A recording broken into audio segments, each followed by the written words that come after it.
السلام عليكم ورحمة الله وبركاته. بسم الله الرحمن الرحيم. الحمد لله رب العالمين والعاقبة للمتقين والصلاة والسلام على رسوله الكريم وعلى آله وصحبه أجمعين. أما بعد, my dear brothers and sisters in Islam, in Salatul Taraweeh we just heard some verses from Surah Al-Baqarah talking about infaq fi sabilillah, spending in the way of Allah subhanahu wa ta'ala. The Imam just recited these verses very beautifully. May Allah subhanahu wa ta'ala reward him immensely. And now you have heard the announcement as well. So it is a time to act upon these verses straight away. Allah subhanahu wa ta'ala says and repeats the word infaq. He says, أنفقوا مما رزقناكم أنفقوا من طيبات ما كسبتم وما أنفقتم من نفقة أو نذرتم من نذر فإن الله يعلم وما تنفقوا من خير فلأنفسكم وما تنفقون إلا ابتغاء وجه الله الذين ينفقون أموالهم بالليل والنهار. The word infaq, which means spending in the way of Allah subhanahu wa ta'ala, is repeatedly mentioned in these verses. Secondly, as you heard yesterday about the objectives of Surah Al-Baqarah, and our dear brother Shaykh Mustafa Abu Rayyan Hafidahullah, he highlighted one small story, mainly the story after which the Surah Al-Baqarah is named Al-Baqarah. And he highlighted the point that Allah subhanahu wa ta'ala named the Surah Al-Baqarah as Al-Baqarah after the story of the people of cow. Because when Allah subhanahu wa ta'ala ordered them through Sayyidina Musa alayhi salatu wasalam to slaughter the cow, they started making excuses. And Allah subhanahu wa ta'ala ends the story by saying, ثُمَّ قَسَتْ قُلُوبُكُم مِّن بَعْدِ ذَلِكَ فَهِيَ كَالْحِجَارَةِ أَوْ أَشَدُّ قَسْوَةً. Then your hearts became so hard, like rocks, أو أشد قسوة, or even harder than the rocks.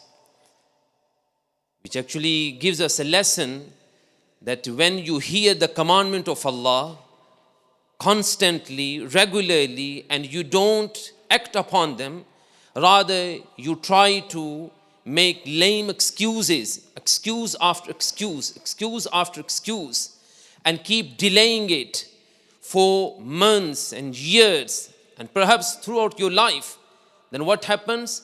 Allah subhanahu wa ta'ala seals your heart. And your heart becomes hard. And then when you listen the ayat of the Quran, they don't have any impact on your heart. And after Surah Al-Baqarah, the next surah after Surah Al-Baqarah is Surah Ali Imran. And these two surahs are very closely linked. In fact, the Prophet sallallahu alaihi wasallam has encouraged us to recite these two surahs regularly. He said, اقرأوا الزهراوين فإنهما تأتيان يوم القيامة كأنهما غمامتان أو غيابتان أو فرقان من طير صواف تحاجان عن صاحبهما يوم القيامة. He sallallahu alaihi wasallam said, frequently, regularly, read these two surahs, Zahrawain, two illuminated, bright surahs. Because both of them, they will come on the day of judgment in the form of clouds. Or firqani min tayr, or like the flocks of birds. Tuhajjani an sahibihima yawm al-qiyamah. The one who has close link with these two surahs and the one who recites these two surahs constantly, regularly, they will be interceding on behalf of that person on the day of judgment. And these two surahs have very close link. And after the Salatul Witr, inshallah, we'll be going through the main objectives of Surah Ali Imran. And one of the link between the two surahs is that Allah subhanahu wa ta'ala has highlighted the different categories of people when it comes to the belief and iman. As Surah Al-Baqarah begins by highlighting three types of people. those who believed in Allah subhanahu wa ta'ala. And when Allah subhanahu wa ta'ala made the mention of the believers at the beginning of Surah Al-Baqarah, He highlighted very important point, which is al-iman bil-ghayb, believing in Allah subhanahu wa ta'ala and believing in the Quran, believing in the prophets. And the main thing is yu'minuna bil-ghayb, they believe in the unseen. We believe in Allah, we never saw Allah subhanahu wa ta'ala. We believe in the Prophet Muhammad sallallahu alayhi wasallam. None of us have met the Prophet sallallahu alayhi wasallam. We believe in the Quran. We never witnessed the revelation of the Quran directly. We believe in all the previous prophets and messengers, and we never met any of those prophets and messengers. We believe in the divine books, and we never witnessed the revelation of those books. We also believe in the last day, and we haven't seen the last day yet. We believe in the qadr of Allah subhanahu wa ta'ala, although we experience the qadr of Allah subhanahu wa ta'ala every single day, but we don't know what is going to happen tomorrow. So again, all of these 6 articles of Iman are related to Iman bil ghayb, believing in Allah subhanahu wa ta'ala, believing in the prophets, believing in the books, believing in the last day. All of this, believing in the unseen. So this is the first category of people. The second category is of the people who refuse and they do not believe in any of these things.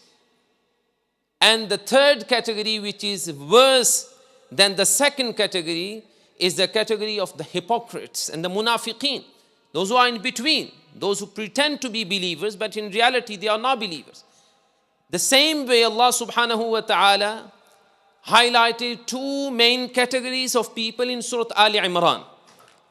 There are 2 types of people when it comes to Iman and belief, and particularly the Iman in the book of Allah subhanahu wa ta'ala. There is a category of people who believe in the book of Allah subhanahu wa ta'ala by saying Sami'na wa ata'na. We heard and we obeyed. Whether an ayah of the Quran or word of the Quran or any letter of the Quran makes sense to me or not, it is my duty as a believer to say Amanna bih. الراسخون في العلم يقولون آمنا به. Those who are strong in their knowledge and their iman, they say كل من عند ربنا. Every single word, every single letter, every single haraka, every single sukoon and shadda is from Allah subhanahu wa ta'ala, and I believe in all of that. And there is other category of people, those who have deviation within their hearts. فَأَمَّا الَّذِينَ فِي قُلُوبِهِمْ زَيْغٌ فَيَتَّبِعُونَ مَا تَشَابَهَ مِنْهُ. And this is the category of those who have deviation within their hearts, and when it comes to the ayat of the Quran, they try to follow the mutashabihat. Mutashabihat, the ayat or the verses or the words of the Quran that contain 2 possible meanings or 2 possible explanations. And they try to derive their own ruling, which is not correct. And that is why Allah subhanahu wa ta'ala later in Surah Ali Imran has highlighted the deviation of the Christians. Those who believed that Isa alayhi salatu wasalam was the son of Allah, na'udhu billahi min dhalik. And they tried to prove it through the ayat of the Quran, such as saying, Allah says in the Quran that Isa is Ruhullah, he is the Ruh, he is the spirit of Allah, which means Isa has come from Allah, na'udhu billahi min dhalik. And Allah also says in the Quran, wa kalimatu, Isa is the kalima, is the word of Allah. They say Allah has called Isa as his spirit, his word, so it means Isa is the son of Allah, na'udhu billah, which is not a true explanation, which is not correct explanation of the word ruh or kalima. So Allah highlights this category of people, those who do not really want to believe in the Quran and they try to find excuses. So this is one of the similarities between Surah Al-Baqarah and Surah Ali Imran. Another similarity between Surah Al-Baqarah and Surah Ali Imran is that Allah subhanahu wa ta'ala highlighted the ways and the means of guidance in Surah Al-Baqarah. As for Surah Ali Imran, Allah subhanahu wa ta'ala has guided us towards the path and towards the ways by which we can remain firm and steadfast on the path of guidance. And one of those means is to make dua to Allah subhanahu wa ta'ala, as Allah has mentioned right at the beginning of Surah Ali Imran, that the true believers, they believe in the Quran, in the deen of Allah subhanahu wa ta'ala firmly, yet they say, Rabbana la tuzigh qulubana ba'da idh hadaytana wa hab lana min ladunka rahma. Our Lord, do not deviate our hearts after you have guided us. And that is why Allah subhanahu wa ta'ala, out of His wisdom and out of His mercy upon us, has ordered us to stand before Him minimum 5 times a day. And every single time we stand before Him, we beg Him, Dhul Jalal wal Ikram, saying, Ihdina as-sirat al-mustaqim. O Allah, keep us on the straight path. O Allah, keep me on the straight path. I have prayed Salatul Isha. O Allah, keep me on the straight path until Fajr. Then I stand before Allah at Fajr and I beg Allah, oh Allah, keep me on the straight path until Dhuhr. And then after, at Dhuhr time, again I beg Allah. Asr, I beg Allah. At Maghrib time, I beg Allah. Constantly, every single day.